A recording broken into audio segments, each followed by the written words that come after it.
Get it. Get it. Get it. Get him. You are such a marshmallow. I am a beginning chess player. My grandfather taught me how to play chess when I was a child, but he really only told me how the pieces moved because I was too young to really understand the strategies involved. And, of course, he kicked my butt all the time. So, being a child, it didn't take me long to go, screw this game, and I never touched it again. But sometime last year, I thought to myself, you know what? I'm not a kid anymore. I am probably smart enough to do this. So I dove into chess, big time. I got on YouTube and I looked at every strategy video I could and I started practicing my butt off, and now I love this game. So this is going to be my first ever chess video. It's going to be me against another beginner in a blitz game of chess, and what that means is the game is timed. So I don't really have a lot of time to think about which moves I'm going to make. You'll see in the video that my rating is about 1100, which is not really that great, but I'm a beginner and this is timed, which is not the way I normally play. I normally play correspondence chess, which means that I have several days to move and I can take my time and think about what I want to do and formulate a strategy. If you look on chess.com for username Squizzle, you'll see on my correspondence chess rating it's about 1500, which isn't tournament level, but it's way better than 1100. So I'm going to start making some of these videos showing my journey as a beginning chess player, hopefully showing some improvement, but also I'm going to commentate on the moves so that you can see the strategy, you can see the thought process behind each move so it doesn't seem random. You can see what I'm actually trying to accomplish, and I'll try to sort of gauge what my opponent is trying to do. You can't always tell, but a lot of times you can tell, so you can also see why, in my opinion, my opponent does what he or she does, and it will hopefully demystify the game, and then you can play chess too. So look for me on chess.com, username Squizzle, challenge me, comment on all the blunders that both of us made in this game because we're both beginners, and tell me what you saw that I didn't see that could have been better, and we will open this dialogue and be better chess players. Alright, so here we go with the game. Now, normally I always like to start with e4 when I'm playing white, and the reason why I always like to start with e4 is because it's versatile. It takes control of the center. I always try to control the center with my openings if at all possible. But this is an opening that me as a beginner, I'm able to transition between several openings I know, where it's the Italian game or the Ruy Lopez or the aggressive one like the fried liver attack. It's great for me because I can choose between those openings based on black's response, and therefore I'm not really surprised by black's response. So if I'm playing a stronger player, I can adjust my strategy on the fly. So what black does is match me by moving his e-file pawn up. So I attack that pawn with my knight, and the reason why I like to attack that pawn with my knight is because now he has to protect that pawn, and normally black will move a pawn up to protect that pawn. So I'm getting my major pieces out while he's still moving pawns, which has advantaged me. But in this particular game, black didn't do that. He moved his knight ahead. So I thought, being a beginner, that I just got a free pawn, but that's not the case at all. I didn't see it because it was a timed game and I didn't analyze it in time before I made my move. I went ahead and took what I thought was a free pawn, but that wasn't so, because he took a pawn right back with his knight. But that's not as big a mistake as it seems like, because I can attack with my queen. So I attack the knight with my queen. Now he has to move his knight, so that almost gives me a free move. Here he moves the knight. Now I'm going to move my pawn up and attack his knight, so he has to move it again, and I get another free move.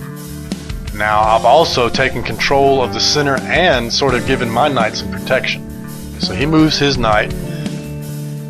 Now this is a move you'll see a lot in the fried liver attack, not from this sort of sequence of events, but it's sort of a theme that you see in the fried liver attack, where I'll fork the queen and the rook with my knight. And what this does is it forces black to make a hard decision. He has pretty much three options. He can move the rook, but that's a terrible choice. It's almost a non-choice, because then I just take his queen. He can move his queen, and then I take his rook.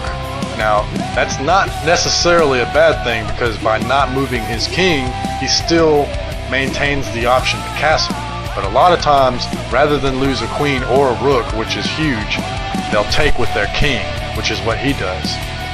He takes with his king. Now he is no longer able to castle, which is an advantage for me, because having the king stuck in the middle is a huge disadvantage. And I'm able to attack the queen, giving check, right here with my queen rather, and he has to defend his king. So I get another free move. Now he's defended his king, so I attack with my bishop. Now what this does is it pins the knight here to the king. This knight is not able to move, because if this knight moves, then that puts the king in check. So it's against the rules for this knight to move. That's a huge advantage for me, because now this knight is unable to do anything. So black's next move, he moves a bishop to give his king an escape square so that he can unpin his knight. So I attack his knight with my pawn here. Now he has to move his knight again. So he moves his knight into a place attacking my queen. But that's fine, because I'll just attack his knight right back with my queen, forcing him to move the knight again. And notice that all of his major pieces are still on the back rank, while I'm in complete control of the center. So I attack his knight. He defends the knight with the bishop, which is a good move. So I give a discovered check with my pawn here. Now he has to move his king, which basically gives my pawn a free shot at his pawn. So he moves his king. Now what I'm going to do is protect my pawn with my bishop. So if he takes my pawn back with this pawn, then I'm going to take that pawn back and give check, which is going to give me another free move. So rather than do that, my opponent attacks my queen. Now it's decision time, because my queen is pinned to my king. So I can either take his queen and as a consequence also lose my queen, or I can do something else. So what I decide to do is take this pawn. So what's going to happen here is he can take my queen, and then he will be up a queen, which is what he should have done, but he didn't do that because he was scared that in retaliation I would take the knight with my pawn, gain a queen, and then he would take with the rook, and then I would take the rook with my bishop that's protecting the pawn. So rather than do that, he moves the knight out of the way. That was a huge mistake. I would much rather be down a rook than a queen. He should not have done that at all. So in response, I give the king check. And the reason why I did that is to give myself time to get my queen out of danger. And his response is to move the knight, which is great for me, because now my queen is no longer in danger and I can unpin my king. So I do that right away. I castle to protect my king, get him out of danger, and now I can begin pressing my attack. So his response is to move the knight here, which is a great move, because if he hadn't have done that, then I could have taken his knight, and he would have had to have taken with either the queen or the bishop. If he'd have taken with the bishop, then I could have gave the king check again. So now I'm getting my knight into play, not really doing a lot, but it gets it into the game, and it also frees up my rook here in the corner that wasn't doing anything. Now he's attacking my queen, so I'll just take a step back, keep that knight pinned, keep on the pressure. Now he's getting his queen into the game and out of the pressure, which is good for him. So now I'm going to create this battery here with my rook. This is bad news for him, so he puts the knight back. I would have tried to done something a little different, but it works. So I'm continuing to get my pieces into the action. This knight is safe because I'm protecting it with my queen. So he's going to attack my queen to try to keep me from protecting it. So what I did was create this threat here along this diagonal. It would have been bad news if I could have just taken the knight here, because the king cannot take back with the queen protecting it. So he got his king out of danger. That was a good move. And I might should have taken the knight anyway just to get the free piece. But instead I wanted to get a little greedy, really, and probably shouldn't have done that. But again, it's a timed game and I made a couple of blunders. So now he starts to come back. He's starting to create a threat here for checkmate, because all he has to do is move his queen down here, which is protected by the knight. I see this, so I defend checkmate by attacking the knight and preventing the queen from coming down. So he moves his knight, gives me check. Here I make a couple of blunders again because it's a timed game. I should have moved my king up and protected all my pawns, but instead I was a little scared that he would bring his queen to this square right here, and really not that square, but this square, and cause some havoc. But that's okay. I'm still in a really good position here. So I get out of check, attack his knight. He's got to get out of here. So he moves his knight back. Now I set up a battery on this diagonal with the intention of giving check to the king and trying to take the queen, but he doesn't fall for it. So he takes my bishop, which that bishop should not have been there. That was a blunder on my part. But again, it's a timed game and I didn't see it.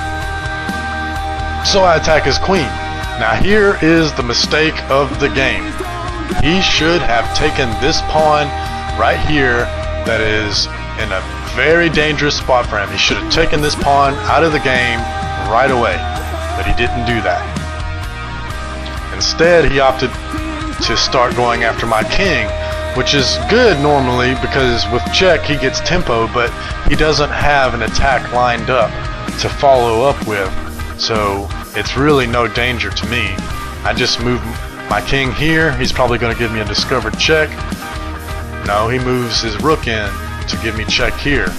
What he should have done was given me a discovered check first by moving his knight, but that's okay, that's good for me.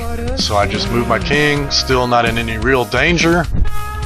So now he's moving his queen into place to continue to the attack. Now I'm starting to get a little antsy, so now I gotta do something.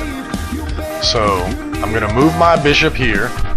I still got control of this diagonal, and I'm gonna give a discovered attack on his queen if he leaves it there by moving my knight. What he's gonna do now is give me check to prevent this discovered attack on his queen. So I have to move my king, but again, I'm still not in any real danger because his pieces aren't really working together. So I just moved my king, no big deal. So that was a mistake right there. That was a mistake. He should have, instead of putting himself in this bad position, because where are you gonna go? If you move here, I just move back down and I'm safe. I just go to this square right here and there's nothing he can do. So what he should have done is realize that I'm about to checkmate him and defend this square. You better check me this time or it's going to be checkmate. Oh, you lost. Checkmate. Checkmate. Can't move here. Can't move here because he left his pawn here earlier in the game. Nothing can take my knight. Checkmate. Checkmate. So that was a good example of two beginners going at it in a blitz game. We both made several blunders, but the huge blunder was he left this pawn here. Left his pawn here. That's bad, bad news. This pawn is all in his business. Can't move his rook.